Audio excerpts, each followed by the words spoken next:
ಇನ್ನು ಉದ್ಧವ್ ಶಿವಸೇನೆ ಕಾಂಗ್ರೆಸ್ಸಿನ ಸಾಲು ಸಾಲು ಈ ಆರೋಪಕ್ಕೆ ಬಿಜೆಪಿ ಏನಂತ ಹೇಳಿದೆ, ಏನಂತ ತಿರುಗೇಟನ್ನ ಕೊಟ್ಟಿದೆ.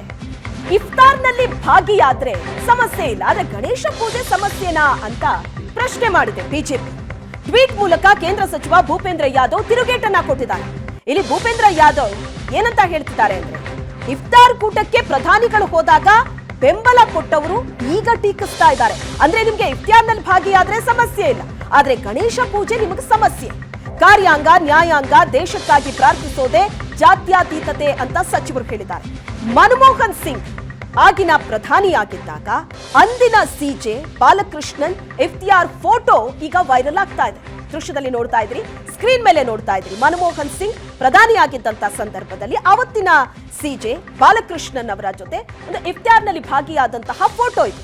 ಈ ಫೋಟೋ ಈಗ ವೈರಲ್ ಆಗ್ತಾ ಇದೆ. ಮೋದಿ ಚಂದ್ರಚೂಡ್ ಗಣೇಶ ಪೂಜೆಗೆ ಟೀಕೆ ಬೆನ್ನಲ್ಲೇ ಹಳೇದಾದ ಈ ಫೋಟೋ ಈಗ ವೈರಲ್ ಆಗ್ತಾ ಇದೆ. ಮನಮೋಹನ್ ಸಿಂಗ್ ನಡೆಯನ್ನ ಉಲ್ಲೇಖಿಸಿ ಭೂಪೇಂದ್ರ ಯಾದವ್ ಟೀಕೆ ಮಾಡಿದ್ದಾರೆ.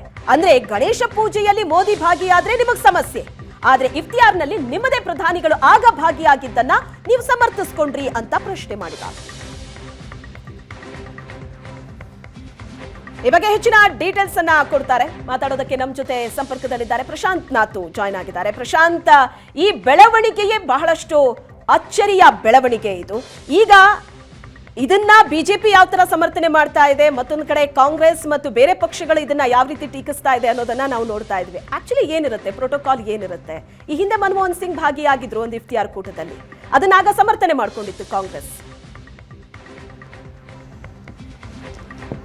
ಶ್ವೇತಾ, ನೋಡಿ, ಕಾಂಗ್ರೆಸ್ ಕಾಲದಲ್ಲಿ ಏನು ನಡೆದಿತ್ತು, ಬಿ ಜೆ ಪಿ ಕಾಲದಲ್ಲಿ ಏನು ನಡೆದಿತ್ತು, ಅದು ರಾಜಕೀಯವಾಗಿ ನೋಡ್ತಕ್ಕಂಥ ಒಂದು ದೃಷ್ಟಿಕೋನ. 1997ರಲ್ಲಿ ಸುಪ್ರೀಂ ಕೋರ್ಟ್ನಲ್ಲಿ ಒಂದು ಓಪನ್ ಕೋರ್ಟ್ನಲ್ಲಿ ಒಂದು 16 ಪೇಜಿನ ಒಂದು ಡಾಕ್ಯುಮೆಂಟನ್ನು ತಯಾರಿಸಲಾಯಿತು. ಅದರಲ್ಲಿ ಮುಖ್ಯವಾಗಿ ಸುಪ್ರೀಂ ಕೋರ್ಟ್ನ ನ್ಯಾಯಮೂರ್ತಿಗಳು ಮತ್ತು ಹೈಕೋರ್ಟ್ ನ್ಯಾಯಮೂರ್ತಿಗಳ ಕಂಡಕ್ಟ್ ಹೇಗಿರಬೇಕು ಸೋಷಿಯಲಿ ಅಂತಕ್ಕಂಥದ್ದರ ಬಗ್ಗೆ ಸಾಕಷ್ಟು ಅಂಶಗಳನ್ನು ಓಪನ್ ಕೋರ್ಟ್ನಲ್ಲಿ ಸುಪ್ರೀಂ ಕೋರ್ಟ್ನ ನ್ಯಾಯಮೂರ್ತಿಗಳು ಚರ್ಚೆ ನಡೆಸಿದ್ದಾರೆ. ಅದರಲ್ಲಿ ಯಾವುದೇ ಕಾರಣಕ್ಕೂ ಕೂಡ ಒಂದು ಇನ್ಸ್ಟಿಟ್ಯೂಷನನ್ನು ಜನ ಸಂದೇಹಾಸ್ಪದ ದೃಷ್ಟಿಯಿಂದ ನೋಡಬಾರ್ದು ಅಂತಕ್ಕಂಥ ಕಾರಣಕ್ಕೋಸ್ಕರ ನ್ಯಾಯಮೂರ್ತಿಗಳು ಹೆಚ್ಚೆಚ್ಚು ಅಲೂಫ್ ಆಗಿರಬೇಕು. ಸೋಷಿಯಲ್ ಗ್ಯಾದರಿಂಗ್ಸ್ನಲ್ಲಿ ಕಡಿಮೆ ಪಾಲ್ಗೊಳ್ಳತಕ್ಕಂಥದ್ದು, ಕಾರ್ಯಾಂಗ ಮತ್ತು ಶಾಸಕಾಂಗದ ನಾಯಕರ ಜೊತೆ ಅಫಿಷಿಯಲಿ ಕೋರ್ಟ್ನ ಅಂದರೆ ನ್ಯಾಯಾಂಗದ ಕೆಲ ಕಾರ್ಯಕ್ರಮಗಳನ್ನು ಹೊರತುಪಡಿಸಿದರೆ, ರಾಷ್ಟ್ರಪತಿ ಭವನದಲ್ಲಿ ಪ್ರಮಾಣ ವಚನ ಕಾರ್ಯಕ್ರಮದಲ್ಲಿ ಹೊರತುಪಡಿಸಿದರೆ ಜಾಸ್ತಿ ಇಂಟ್ರಾಕ್ಷನ್ ಇರಬಾರದು. ಯಾಕಂದರೆ ಕಾರ್ಯಾಂಗ ಮತ್ತು ಶಾಸಕಾಂಗದ ಅನೇಕ ಕೇಸ್ಗಳು ಕೋರ್ಟ್ನಲ್ಲಿ ಇರ್ತವೆ. ಹೀಗಾಗಿ ನೋಡಿ, ಭಾರತದ ಸಂವಿಧಾನ ಕಾರ್ಯಾಂಗ ನ್ಯಾಯಾಂಗ ಮತ್ತು ಶಾಸಕಾಂಗವನ್ನು ಪ್ರತ್ಯೇಕವಾಗಿ ಹೇಗೆ ಒಂದು ಚೆಕ್ ಆ್ಯಂಡ್ ಬ್ಯಾಲೆನ್ಸ್ನಲ್ಲಿ ಇರಬೇಕು, ಅದ ಕಾರಣದಿಂದ ಸಂವಿಧಾನ ಸುಗಮವಾಗಿ ಸಕಾರಾತ್ಮಕವಾಗಿ ನಡಿಬೇಕು ಅಂತಕ್ಕಂಥ ಒಂದು ಆಶಯವನ್ನು ಇಟ್ಕೊಳ್ಳುತ್ತೆ. 1997ರ ಡಾಕ್ಯುಮೆಂಟ್ ಒಂದು ಕಡೆ. ಆದರೆ ಇವತ್ತಿನ ದಿನಮಾನದಲ್ಲಿ, ಈಗ ಅಮೆರಿಕಾದಲ್ಲಿ ನೀವು ನೋಡಿದರೆ ಸುಪ್ರೀಂ ಕೋರ್ಟ್ನ ನ್ಯಾಯಮೂರ್ತಿಗಳನ್ನು ಅಲ್ಲಿನ ರಾಜಕೀಯ ನಾಯಕರೇ ನೇಮಿಸ್ತಾರೆ. ಆದರೂ ಅದಕ್ಕೆ ಇಂಡಿಪೆಂಡೆನ್ಸ್ ಆಫ್ ದ ಜುಡಿಷಿಯರಿಗೆ ಏನೂ ಸಮಸ್ಯೆ ಆಗಲ್ಲ. ಆದರೆ ಭಾರತದಲ್ಲಿ ಕೊಲಿಜಿಯಂ ನ್ಯಾಯಮೂರ್ತಿಗಳನ್ನು ನೇಮಿಸುತ್ತೆ.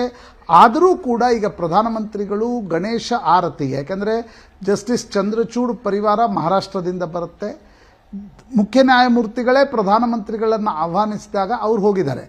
ನ್ಯಾಚುರಲಿ ಅಲ್ಲೇನೋ ಬೇರೆ ವಿಷಯಗಳ ಚರ್ಚೆ ಆಗ್ತವೆ ಅಂತಕ್ಕಂಥದ್ದಿಲ್ಲ. ಅಂದರೆ ಎಲ್ಲ ಬದಿಯಿಂದ ಇದನ್ನು ನೋಡುವ ಅವಶ್ಯಕತೆ ಇದೆ, ಒಂದು ಕಮೆಂಟನ್ನು ಮಾಡಲಿಕ್ಕೆ ಸಾಧ್ಯ ಆಗಲ್ಲ. ಹಾಗಿರುವಾಗ ನಿನ್ನೆಯ ಗಣೇಶ ಚತುರ್ಥಿಯ ನಂತರ ಇವತ್ತು ಅರವಿಂದ್ ಕೇಜ್ರಿವಾಲ್ರಿಗೆ ಅದೇ ಮುಖ್ಯ ನ್ಯಾಯಮೂರ್ತಿ ಚಂದ್ರಚೂಡ್ ಬೇಲ್ ಕೊಡ್ತಾರೆ. ಬಿಕಾಸ್ ಚಂದ್ರಚೂಡ್ರಿಗೊಂದು ಕ್ರೆಡಿಬಿಲಿಟಿ ಇದೆ. ಈಗ ಅವರು ಯಾಕೆ ಪ್ರಧಾನಮಂತ್ರಿಗಳನ್ನು ಆಹ್ವಾನಿಸಿದ್ರು, ಪ್ರಧಾನಮಂತ್ರಿಗಳು ಹೋದರು, ಆ ಪ್ರೈವೇಟ್ ಇವೆಂಟ್ನ ಫೋಟೋಗಳು ಮತ್ತು ವಿಡಿಯೋಗಳು ಹೊರಗಡೆ ಶೇರ್ ಆಗಿವೆ, ಇದನ್ನು ಪಬ್ಲಿಕ್ ಎಟ್ ಲಾರ್ಜ್ ಹೇಗೆ ನೋಡುತ್ತೆ ಎರಡೂ ಬದಿಯಲ್ಲಿ. ಆದರೆ ಇವತ್ತು ಕಾಂಗ್ರೆಸ್ ಏನು ಮೋದಿ ಮತ್ತು ಜಸ್ಟಿಸ್ ಚಂದ್ರಚೂಡ್ರ ಗಣೇಶ ಚತುರ್ಥಿ ಸೆಲೆಬ್ರೇಷನ್ನ ಪ್ರಶ್ನೆ ಮಾಡ್ತಾ ಇದೆ. 1997ರಲ್ಲಿ ಪ್ರಧಾನಮಂತ್ರಿ ಮನಮೋಹನ್ ಸಿಂಗ್ ಒಂದು ಇಫ್ತಾರ್ ಕೂಟವನ್ನು 7 ರೇಸ್ ಕೋರ್ಸ್ ರೋಡ್ನಲ್ಲಿ ಆಯೋಜಿಸ್ತಾರೆ. ಅದಕ್ಕೆ ಅತಿಥಿಯಾಗಿ ಬಂದವರು ಯಾರು? ಮುಖ್ಯ ನ್ಯಾಯಮೂರ್ತಿ ಕೆ ಜಿ ಬಾಲಕೃಷ್ಣನ್. ಆಗ ಯಾಕೆ 2007 ಅನಿಸುತ್ತೆ, ಆಗ ಯಾಕೆ ಮನಮೋಹನ್ ಸಿಂಗ್ರ ಇಫ್ತಾರ್ ಕೂಟದಲ್ಲಿ ಮುಖ್ಯ ನ್ಯಾಯಮೂರ್ತಿಗಳ ಭಾಗವಹಿಸುವಿಕೆಯನ್ನು ಕಾಂಗ್ರೆಸ್ ಪ್ರಶ್ನೆ ಮಾಡಲಿಲ್ಲ? ಇದು ಬರೀ ಕಾಂಗ್ರೆಸ್ ಬಿಜೆಪಿಯ ದೃಷ್ಟಿಕೋನದಿಂದ ಬಿಡಿ, ಅವರ ಪರಸ್ಪರ ಆರೋಪ ಪ್ರತ್ಯಾರೋಪಗಳು ನಡೆಯುತ್ತಿರ್ತವೆ. ಆದರೆ ಲಾರ್ಜರ್ ಕ್ವಶನ್ ಭಾರತದಲ್ಲಿ ಕಾರ್ಯಾಂಗ ಮತ್ತು ನ್ಯಾಯಾಂಗ, ಶಾಸಕಾಂಗ ಈ 3 ಅಂಗಗಳ ನಡುವೆ ಈ ರೀತಿಯ ಬಾನ್ ಹಾಮಿ ಇರಬೇಕಾ? ಈ ರೀತಿಯ ಮೈತ್ರಿ ಹೊರಗಡೆ ಕಾಣಿಸ್ಕೊಂಡ್ರೆ ಅದರ effect independence of the institutions ಮೇಲೆ ಏನಾಗುತ್ತೆ? That is a very bigger question. ಶಾಸಕಾಂಗ ಕಾರ್ಯಾಂಗದ ಮಧ್ಯೆ ಆ ಇಂಡಿಪೆಂಡೆನ್ಸ್ನ ಪ್ರಶ್ನೆ ಬರೋಲ್ಲ.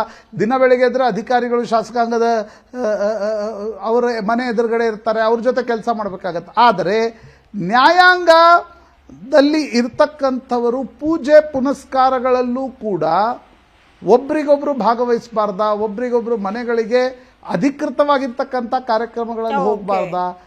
ಈ ಪ್ರಶ್ನೆಗೆ ಪ್ರಾಯಶಃ ನ್ಯಾಯಾಂಗದಲ್ಲಿ ಉನ್ನತ ಮಟ್ಟದಲ್ಲಿ ಕುಳಿತಿರ್ತಕ್ಕಂಥವರೇ ಅಪ್ಲಿಕೇಶನ್ ಆಫ್ ಮೈಂಡ್ ಹಿಡಿದು ಮಾತನಾಡಬೇಕಾಗತ್ತೆ. ಉಳಿದವರು ತಮ್ಮ ಅಭಿಪ್ರಾಯಗಳನ್ನು ವ್ಯಕ್ತಪಡಿಸಬಹುದು. ಶ್ವೇತಾ, ಓಕೆ.